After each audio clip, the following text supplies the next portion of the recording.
ရိုနယ်ဒိုညကပြန်ကစားတဲ့ပွဲမှာသူအသုံးပြုသွားတဲ့ skill 2မျိုးကိုပြောပြပေးပါမယ်ဗီဒီယိုကိုအဆုံးထိကြည့်လိုက်အောင်ပထမ skill ကတော့ရင်သက်ရှူမောစရာဘောလုံးလက်ခံတဲ့ ball receiving skill သို့မဟုတ် first touch ပါပဲ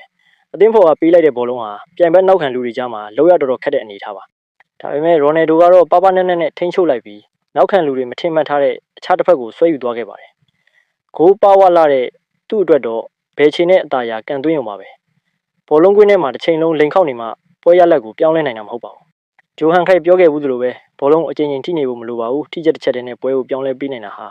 အစင်မြင့်ကစားတာပါဆိုသလိုရိုနယ်ဒိုရဲ့အထီးမီတစ်ချက်တည်းနဲ့တင်ပြိုင်ဘက်နောက်ခံလူ3ယောက်လောက်လုံးဝအငိုက်မိသွားခဲ့တာပါ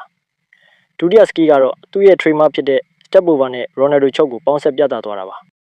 စပိုတင်းချာတိတ်ဘွားကလေးကနေအသက်40ကျော်တဲ့အထိပြိုင်ဘက်တွေကိုဒူးထောက်စေခဲ့တဲ့ဒီစကီဟာရိုနယ်ဒိုရဲ့ပြတိုက်ဝင်အမှတ်တစိတစ်ခုပါပဲငယ်စဉ်ကမကြာခဏမြင်တွေ့ခဲ့ရပေမဲ့အခုလိုဝိုင်းရင်ချိန်မှာဒီလိုစကီးဆန်းတွေကိုကွင်းထဲပြန်မြင်ရဖို့ဆိုတာတကယ်ကိုခဲရင်သွားပါပြီ